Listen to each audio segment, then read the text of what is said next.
You want to know what it was really like? Not the news reports, not the official statements. The truth? It's a long story.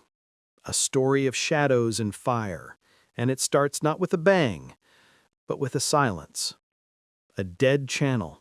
And then a voice that crackled across the airwaves, cold as a grave. He will hunt every single one of your sons of bitches down. That was the promise, and they kept it. On the island of Guam, a place most folks couldn't find on a map, the sky turned to fire. Missiles, katyushas, raining down on a U.S. base. It was a slaughterhouse, and they filmed it like it was a movie. They called themselves the Engineers, and their opening act was the Blacklist. Their message was a poison pill wrapped in a demand. America, you have a military footprint in 153 countries. Pull it all back, recall every soldier, every ship, every plane. Come home, or we will burn you down piece by piece. And to make sure we understood they were serious, they gave us a clock, a countdown right there on the screen for the whole world to see. One attacked every 7 days. American consumption, American fuel, American blood. The names meant nothing yet, but the timer was a heartbeat counting down to the end of the world as we knew it. The government scrambled. They pointed fingers, they mobilized armies, but they were swinging at ghosts. You can't fight what you can't see. So they reached into the darkness and they pulled out the only man who lived there, Sam Fisher. Now Sam was a legend, and legends are usually dead. But he was very much alive, and he was displeased. They gave him a new team, a patchwork thing. Me, Isaac Briggs, former CIA. Anna Grimm's daughter, Grimm, the strategist, the one who held the strings. And Charlie Cole, a kid who could talk to machines better than people. Our home was the Paladin, a massive, modified military transport plane that was a flying command center. It was our fortress in the sky. The first whisper came from a rat. Andrei Kobin, an arms dealer with the morals of a starved jackal. He'd suddenly turned himself in at a CIA safe house in Benghazi. Why would a man like that run to the very people who wanted him locked away? Unless the things chasing him were so much worse. So Sam went to Benghazi. The place was a tomb before he even got there, militias swarming the streets. Our contact silenced. Kobin was holed up in a police station, a cornered animal. Sam moved through that city like a ghost, through bazaars and back alleys, over rooftops, a shadow in the blistering sun. When he found Kobin, the man was practically kissing his feet. He babbled about a client, a monster, who spoke about the embassy attack in Vienna like it was a work of art.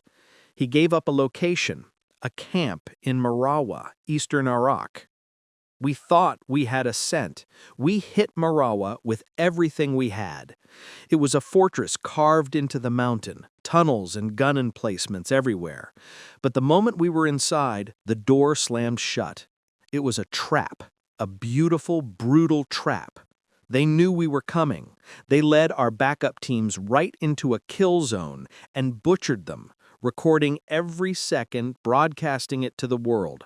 It was a message. We see you. We own you. All Sam found in that mountain was a tablet. On it, a video.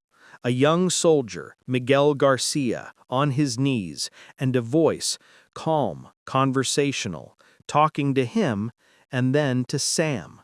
I think that could be you, the voice said. You could change the world by becoming an example.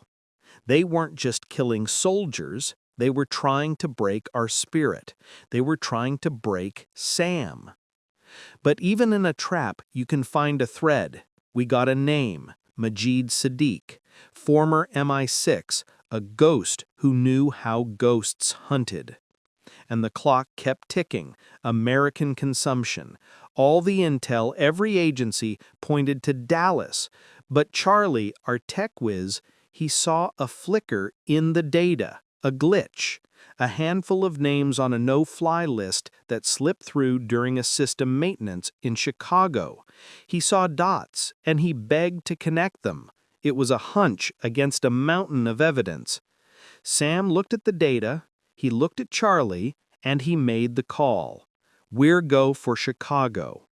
Chicago was a maze, a fear, a hostage situation at a festival was the cover. But down below, in the old dripping tunnels beneath the city, the real horror was taking shape. The engineers had weaponized a strain of the plague, bacillus, and they were going to pump it directly into the water supply of 10 million people. I remember the silence on the comms as Sam moved through those sewage tunnels. The only sound was his breathing and the drip of water. He found the first canister in a filtration plant, a vile thing humming with death. We had to split up. I went to clear a maintenance yard, fighting through fanatics in hazmat suits, while Sam disarmed the bombs, one by one. The timer in our heads was louder than any gunfight. Charlie's voice was tight in our ears, talking us through the disarmament, his fingers flying over a keyboard 1,000 miles away. The last device was on a commuter train, primed to aerosolize the virus. Sam got to it just as the countdown hit 0. He pulled the wrong wire. Charlie screamed at him to run.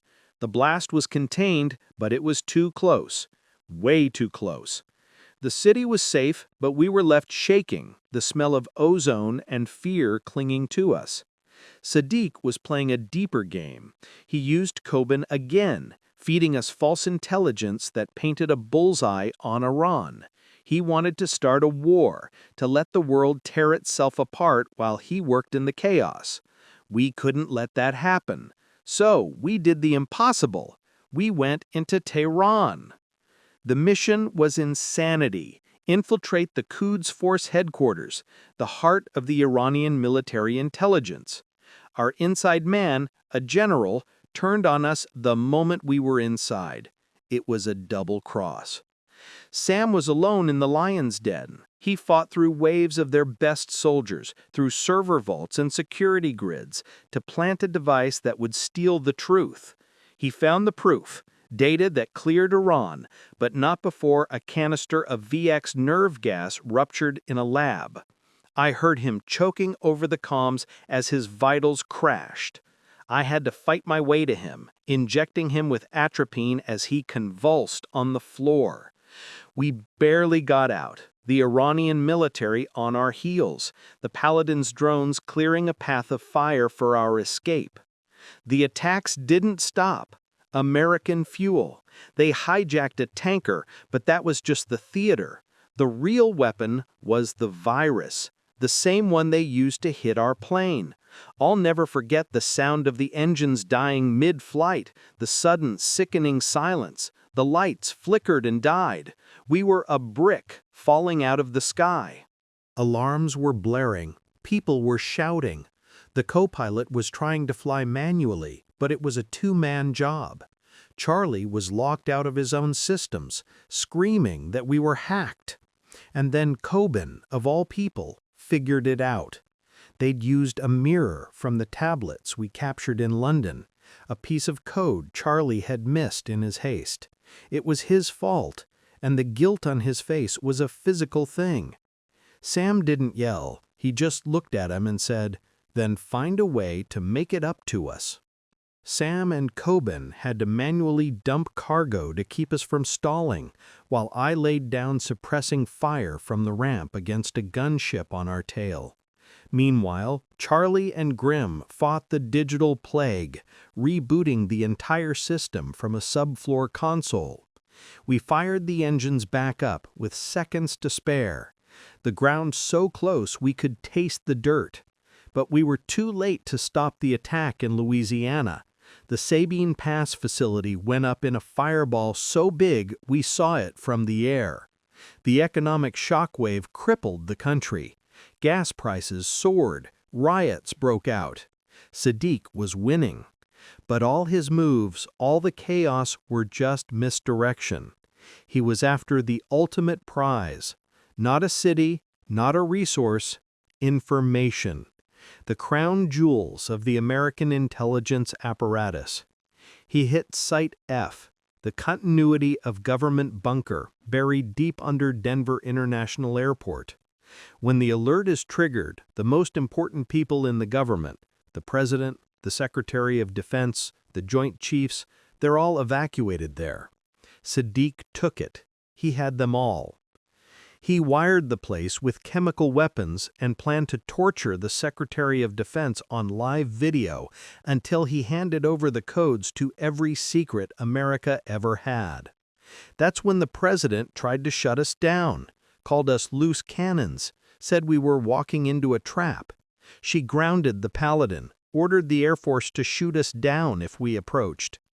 Sam stood in the war room of the Paladin, the weight of the world on his shoulders. He looked at each of us, Grim with her steely resolve, Charlie pale but determined, me, and he said, "We have to get to Denver." The flight was a white-knuckled nightmare, flying blind through a blizzard, dodging our own Air Force. Charlie cooked up false radar signatures while Grim calculated a steep, spiraling descent that would hopefully make us look like a glitch. We landed hard in a field of snow, the plane shuddering like a wounded animal. The infiltration was a frozen hell. We went in through a fake weather station, cutting through vents into the bowels of the bunker. Charlie had re-engineered the engineer's own virus, turning it into a weapon for us. We had to plug these flash drives into 3 key systems: environmental, communications, and defense. Each one was a journey through a gauntlet of Sadiq's fanatical followers. The firefights in those sterile, fluorescent-lit hallways were brutal and close quarters.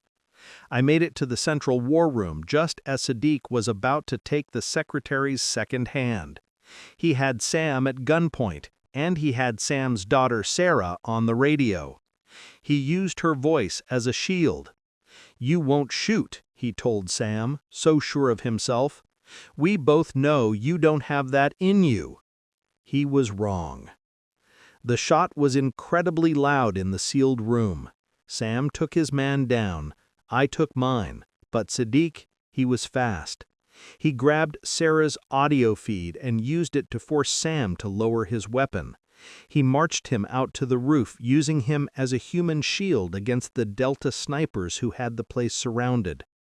I followed, my weapon useless, my heart hammering against my ribs. Sadiq thought he'd won.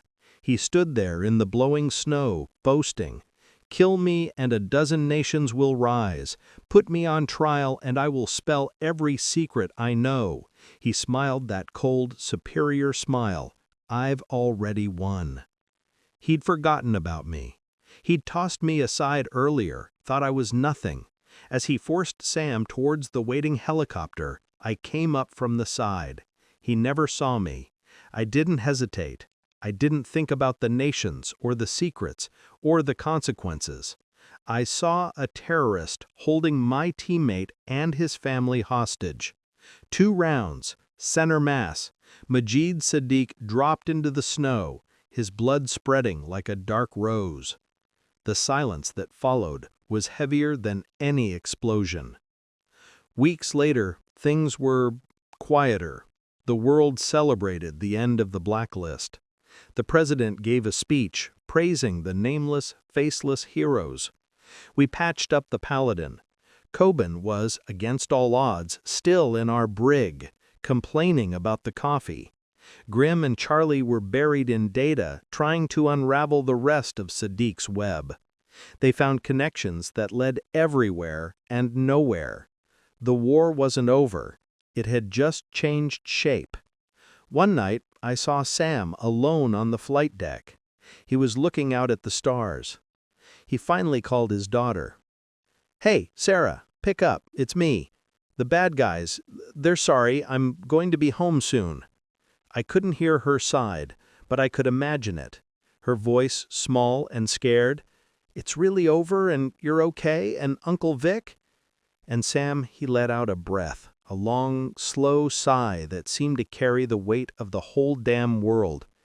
"We're going to have some new scars," he said, and I knew he wasn't just talking about the physical ones. But we all made it. There was a pause, and then he said, so softly I almost missed it, "Don't tell anyone, but I was a little scared too." He listened for another moment, and a faint, real smile touched his lips. "I'll always come back for you, kiddo. I'll see you when I come home." He ended the call and just stood there, watching the world turn below. The blacklist was over. Sadiq was dead. But the darkness he represented, that was still out there. And as long as it was, there would always be a need for ghosts like Sam Fisher to stand watch in the night. The story never really ends. It just waits for the next teller to add another chapter.